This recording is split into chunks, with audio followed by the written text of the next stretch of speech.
ریحان طارق نے لالا رخ کو ایکسپوز کر دیا۔ ریحان طارق سے لالا رخ کے جن ڈر کے بھاگ گئے۔ السلام علیکم ورحمۃ اللہ وبرکاتہ۔ ایاک نعبد و ایاک نستعین۔ بہت سے لوگوں نے جب میں نے ریحان طارق کے ساتھ شو کیا RTS 24 مجھ سے پوچھا کہ آپ کا ایکسپیرینس کیسا رہا میم؟ ریحان طارق تو لوگوں کو بہت ڈراتا ہے، بہت ذلیل کرتا ہے، انسلٹ کرتا ہے، اور آپ کے ساتھ کیسا تھا؟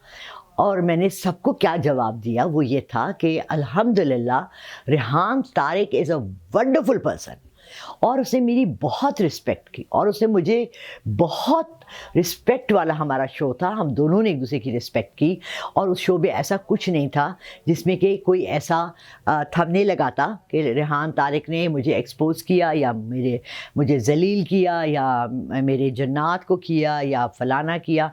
لیکن معذرت کے ساتھ اور افسوس کے ساتھ یہ کہا جاتا ہے کہ بہت سے چینلز کے جو یہ کام کرنے والے ہیں، تھمنے لگانے والے، وہ بہت لوور طبقے کے، گھٹیا طبقے کے سے تعلق رکھتے ہیں۔ یہ لوگ انہیں کوئی میرا خیال ہے 10-15 ہزار سیلری پہ ہائر کرتے ہیں، اور ان کے دماغ اتنے ان ایجوکیٹڈ، اتنے لوور طبقے کے ہیں، اتنی غلاظت سے بھرے ہوئے ہیں کہ ان کو صرف ویوز کے لیے دوسروں کی بےزتی کرنا لازمی ہو جاتا ہے۔ کیا یہ ہر چینل کی ایک ریکوائرمنٹ ہے؟ کیا چینل والے اس چیز کو خود پروموٹ کرتے ہیں؟ کیا چینلز والے ایسے لوگوں کو ہائر کر کے لاتے ہیں جو دوسروں کی انسلٹ کرے؟ اب میرا خیال ہے کہ سب یوٹیوبرز یا میری طرح کے لوگ، آئی ڈونٹ نو کہ میں کہاں فال کرتی ہوں، میں کوئی اس نے میری بہت انکوائری کی ہوئی تھی، اس نے میرے پہ بہت تفتیش کی ہوئی تھی، اچھی بات ہے، میں کہیں جانے سے پہلے بھی اس چینل کی بہت انکوائری کرتی ہوں، اور اس نے مجھے کہا کہ آپ کے چینل پہ لکھا ہوا ہے 40 سال کا روحانی سفر ہے۔ میں نے آ کے اپنا یوٹیوب کا چینل چیک کیا، میرے اس چینل پہ ایسا کوئی جملہ نہیں لکھا ہوا۔ میں نے کبھی بھی نہیں کہا کہ میرے 40 سال کا روحانی سفر ہے۔ روحانیت ہوتی ہے جب آپ دنیا چھوڑ کر صرف اللہ کی عبادت میں مشغول ہو جاتے ہو، اور آپ صرف تسبیحاں جپتے ہو، آپ بیٹھے ہوتے ہو، آپ قبرستانوں میں جا کے چلے کاٹ رہے ہوتے ہو۔ میں ان میں سے کچھ بھی نہیں کرتی، میں تو ایک نارمل انسان ہوں، میں تو بالکل اللہ کے کچھ مجھے اذن ہے، الحمدللہ اللہ کی کچھ کرشمات ہیں، اللہ کی کچھ دین ہے جس کو میں لوگوں کی مدد کے لیے یوز کرتی ہوں۔ میں اپنی اس قوت کو، طاقت کو، اس رحمت کو میں کبھی بھی غلط استعمال نہیں کرتی، صرف شو بازی کے لیے نہیں کرتی، نہ شدہ بازی کے لیے کرتی ہوں۔ میری کوشش یہ ہوتی ہے، یقین مانیں دن میں اگر 50 فون آتے ہیں تو اس میں سے 45 کو میں منع کرتی ہوں کہ مجھ سے اپوائنٹمنٹ نہ لیں، یہ مذاق نہیں ہے، یہ کوئی کھیل نہیں ہے، یہ کوئی ایسی طوطے نے اٹھا دیا فال، یہ وہ چیز نہیں ہے۔ اس میں میری بھی طاقت لگتی ہے، میری اسپرٹ لگتی ہے، میرا سول لگتا ہے، میری روح اس پہ شامل ہوتی ہے، اور آپ کی بھی آگے سے میں پوری مدد کرنے کی کوشش کرتی ہوں۔ میں بہت سے لوگوں کو نہ کرتی ہوں یا ان کو وظائف فری میں بتا دیتی ہوں۔ جن کو آپ فری میں بتا دیتے ہیں وہ پھر آپ کو بار بار کال کرتے ہیں، بار بار کال کرتے ہیں، بار بار کال کرتے ہیں، اور آپ کا جینا اجیرن کر دیتے ہیں۔ اس لیے فری چیز دینے میں گھبراتی ہوں۔ پھر واپس آتے ہیں ریحان طارق کے شو پر۔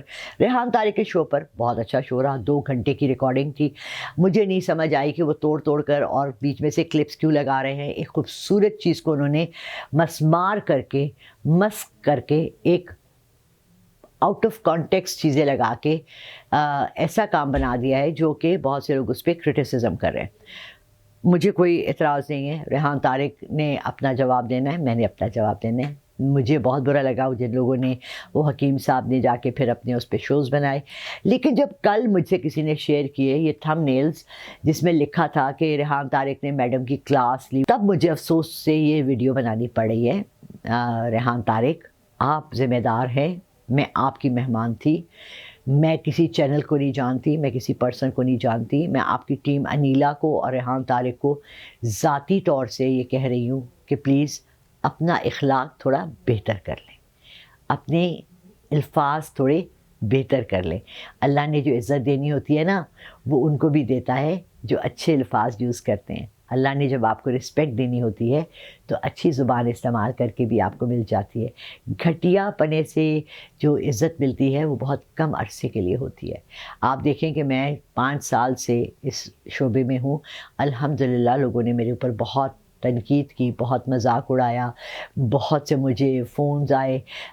کل مجھے ایک بہت اچھے انسان سے فون آیا جس کے ساتھ میں نے پرسوں پوڈ کاسٹ کی تھی کہ میڈم آپ کے لیے کسی نے کہا ہے، اور پوچھے گا مت کس نے، کہ آپ 2 نفل توبہ کے پڑھ لیں، کچھ آپ نے ایسی بات کی ہے جو ہو سکتا ہے اللہ رب العزت کو نہ اچھی لگی ہو.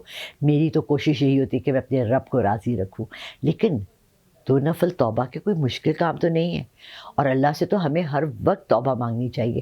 پتہ نہیں اللہ تعالیٰ کو ہماری کون سی ادا بہت اچھی لگے اور ہمیں نواز دے بہت، یا بری لگے اور ہمیں پچھاڑ کے نیچے پھینک دے. So we all need to be very careful اپنے الفاظ کے چناؤ میں، اپنے تھمبنیلز میں، اور ہم دوسروں کے لیے give respect, you will get respect. ہم دوسروں کو کیسے پریزنٹ کرتے ہیں. بس میں اس سے زیادہ نہیں بولوں گی اس ٹاپک پہ. میں نہیں سمجھتی کہ مجھے زیادہ بولنا چاہیے. Thank you.